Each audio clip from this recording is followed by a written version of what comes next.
India market invest মাইন্ডসেটে আপনাদের স্বাগত। যারা নতুন এসেছেন তাদের বলব প্লিজ চ্যানেলটাকে সাবস্ক্রাইব করবেন, লাইক করবেন, বেল আইকনটা প্রেস করবেন, তার সাথে অল প্রেস করবেন। নোটিফিকেশনটা কিন্তু সঙ্গে সঙ্গে আপনাদের কাছে গিয়ে পৌঁছাবে।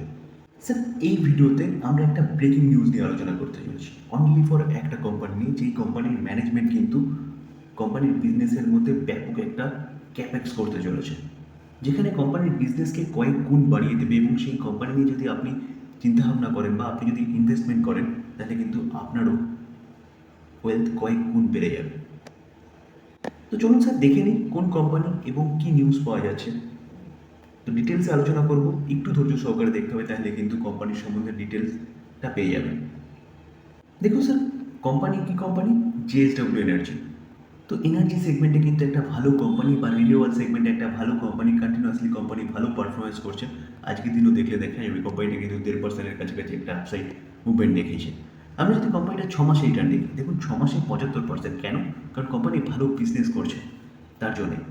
আমি যদি কোম্পানিটার 1 বছরের চার্ট দেখি, দেখলে দেখা যাবে 1 বছরে 143%। এবং তার পাশাপাশি যদি আমরা কোম্পানিটার 5 বছর রিটার্ন দেখি, দেখলে দেখা যাবে কোম্পানিটা কিন্তু 228% রিটার্ন বাড়িয়ে দিয়েছে। কেন?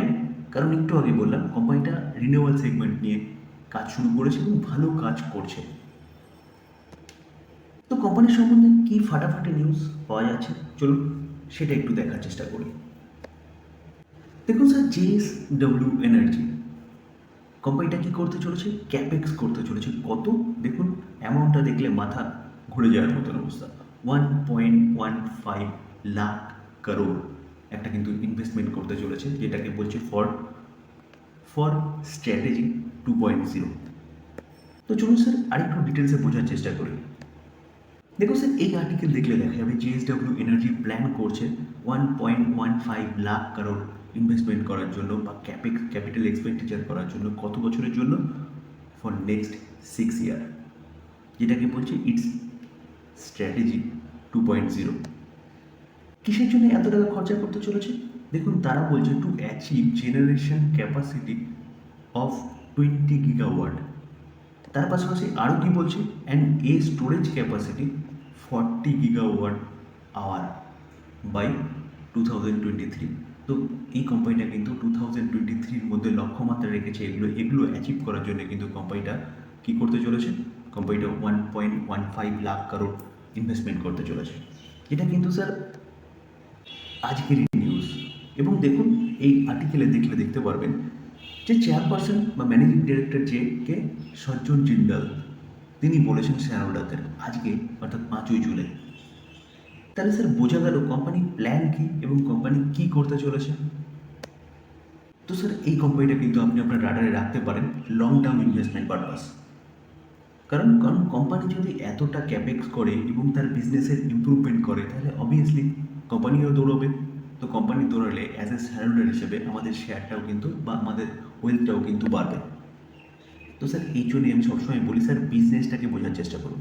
কোম্পানির বিজনেস কী করছে, কোম্পানি যে বিজনেসটা করছে ফিউচার ওরিয়েন্টেড বিজনেস। এবং গভর্নমেন্টও কিন্তু 2030-এর মধ্যে লক্ষ্যমাত্রা রেখেছে 500 গিগাওয়াট, 2050-এর মধ্যে 50% পাওয়ার জেনারেশন করা, 2070-এর মধ্যে 100% পাওয়ার জেনারেশন করার কথা বলছি রিনিউয়াল সেক্টর থেকে। যেখানে আমরা কিছুদিন আগে কিন্তু দেখেছিলাম যে 1.5 বিলিয়ন ডলার হচ্ছে কে দিচ্ছে?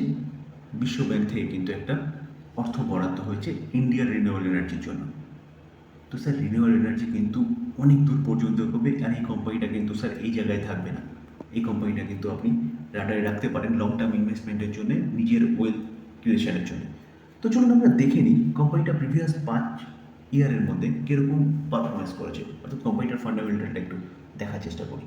স্যার আমরা যদি কোম্পানির রিজার্ভ দেখি, দেখলে দেখা যাবে 2020-তে 7,700, 9,900, 9,900টা 11,800, 11,800টা দেখুন 11,900, 13,400। তাহলে কোম্পানির রিজার্ভ কিন্তু কন্টিনিউয়াসলি বাড়ছে। রিজার্ভ বাড়া মানে স্যার কোম্পানি ইনকাম করছে, খরচা করছে, যেটা জমাচ্ছে সেটা হচ্ছে রিজার্ভ। তার পাশাপাশি আমরা যদি দেখি, দেখলে দেখা যাবে কোম্পানির লং টার্ম বোরিং কী আছে? 4,441, অর্থাৎ কোম্পানির কাছে কিন্তু লং টার্ম বোরিং রয়েছে। শুধু এই কোম্পানিটা নয়, রিনিউয়াল সেক্টরে যতগুলো কোম্পানি আছে সবকটা কোম্পানির কাছে কিন্তু বোরিং আছে। সে টাটা পাওয়ার বলুন আর আদানি পাওয়ার বলুন। কেন? কারণ স্যার এখন যত বিজনেসটাকে এক্সপ্যান্ড করবে, তত কিন্তু কোম্পানির গ্রোথ ভবিষ্যতে বাড়বে। তো মার্কেট এখন জাস্ট শুরু। তো নিজের বিজনেস যত ভালো সেট আপ করবেন, কোম্পানির ও ওয়েলথ কিন্তু ভবিষ্যতে তত বাড়বে। তো যার জন্যই কিন্তু প্রতি কটা কোম্পানি বোরিং কিন্তু রয়েছে। তার পাশাপাশি দেখা যাবে দেখুন শর্ট টার্ম বোরিং 2563 কারোর মতন রয়েছে। তো শর্ট টার্ম বোরিং নিয়ে ভাবার কিছু নেই, কারণ শর্ট টার্ম বোরিং হচ্ছে ফ্ল্যাকচুয়েট ম্যানারে থাকে। তার পাশাপাশি স্যার আপনাকে বোরিংটা এইভাবেও বিচার করা উচিত।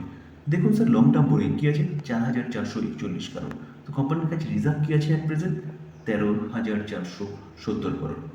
তো বোরিং যা আছে সেটা কিন্তু রিজার্ভের থেকে অনেকটা কম, যেটা কোম্পানি চাইলে যে কোনো মুহূর্তে কিন্তু এই রিজার্ভটাকে বোরিংটাকে কী করে দিতে পারে, মিটিয়ে দিতে পারে।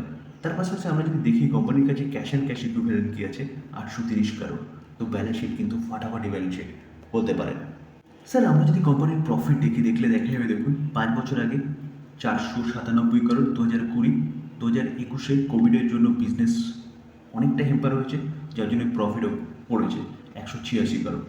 তারপরে দেখা যাবে দেখুন কোম্পানি আবার ট্র্যাকে চলে এসেছে 569 করোড়, 711 করোড়, 711টা 950 করোড়। তো কোম্পানির প্রফিট কিন্তু লাফিয়ে বাড়ছে, যার জন্যই কিন্তু কোম্পানির রিজার্ভ যেটা সেটা কিন্তু ওরকমভাবে বাড়ছে। স্যার আমরা যদি কোম্পানির শেয়ার হোল্ডিং প্যাটার্ন দেখি, অর্থাৎ এপ্রিল 5, 2024 দেখা যাবে দেখুন প্রোমোটার কত 69.3% স্টেক হোল্ড করেছে, যেখানে প্রোমোটার কিন্তু তার স্টেক বিক্রি করেছে 73.7 ছিল, সেখান থেকে কিন্তু 69.3-তে এসছে। সেই প্রোমোটারের স্টেক কোথায় গেছে দেখুন, এফআই স্টেক বাড়িয়েছে 8.4, সেটা 13.9। ডিআইএস 9.5 ছিল, 9.5 হয়েছে।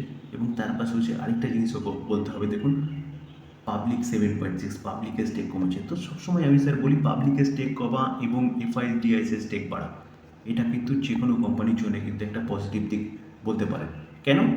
কারণ কারণ এই এফআইস অর্থাৎ ফরেন ইনস্টিটিউশনাল ইনভেস্টার এবং ডোমেস্টিক ইনস্টিটিউশনাল ইনভেস্টারের কাছে কিন্তু যে কোনো কোম্পানির সম্বন্ধে ইনফরমেশন প্রোমোটারের পরে আগে পৌঁছায় বলতে পারেন। অ্যাট ফার্স্ট তো প্রোমোটার, কারণ মালিক স্বাভাবিকভাবে কোম্পানি কী করছে না করছে সেটা তো জানবে, এবং তারপরে যদি বলেন তাহলে এফআইস এবং ডিআইএস।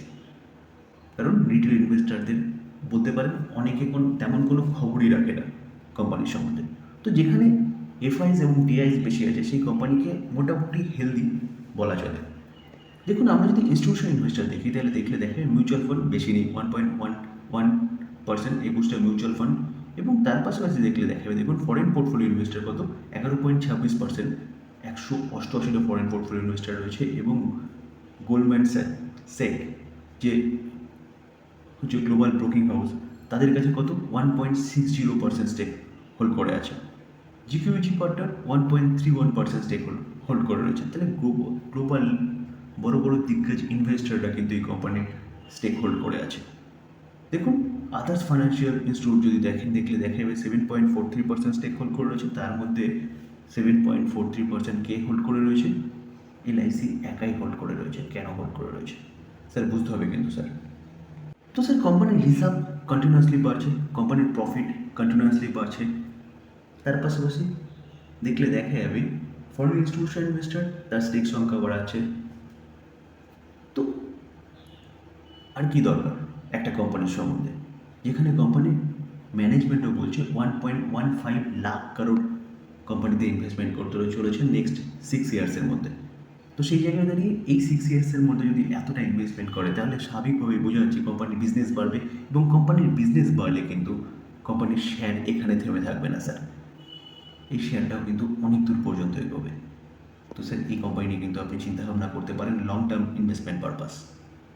ডিসক্লেমার দিয়ে রাখি স্যার, কোনো আমি বাই সেল রেকমেন্ডেশন দিচ্ছি না। কোম্পানির সম্বন্ধে ভালো নিউজ পাওয়া যাচ্ছে সেটা নিয়ে আলোচনা করলাম, সেটা আপনাদের সামনে তুলে ধরার চেষ্টা করলাম। এটাকে বাই সেল রেকমেন্ডেশন একদম নেবেন না।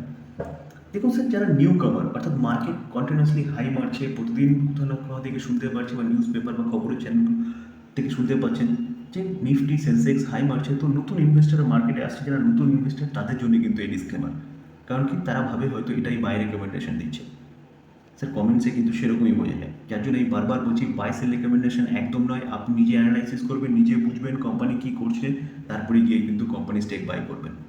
কারণ স্যার আমি সবসময় বলি আপনি আপনার নিজের জন্য কোনো একটা জিনিস জুতো জামা কাপড় যাই বলুন না কেন কিনতে গেলে কিন্তু 10টা দোকানে ঘুরে নিয়ে চুজ করে তারপরে গিয়ে আপনি কেনেন।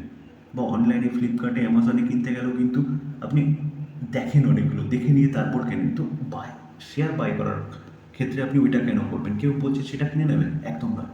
আগে স্যার আপনি কোম্পানির বিজনেস বুঝবেন। হ্যাঁ, এই ক্ষেত্রে আমার ভিডিও হয়তো আপনাকে হেল্প করতে পারে, তাই বলে আমি বাইসেল রিকমেন্ডেশন একদম দিচ্ছি না কিন্তু স্যার। আলোচনা এই পর্যন্ত। যদি ভালো লাগে, যারা চ্যানেল নতুন এসেছেন তাদের বলো প্লিজ চ্যানেলটাকে সাবস্ক্রাইব করবেন, লাইক করবেন, বেল আইকনটা প্রেস করবেন, তার সাথে অল বাটনটা প্রেস করবেন, নোটিফিকেশনটা কিন্তু সঙ্গে সঙ্গে আপনাদের কাছে গিয়ে পৌঁছাবে। থ্যাংক ইউ, ভালো থাকবেন।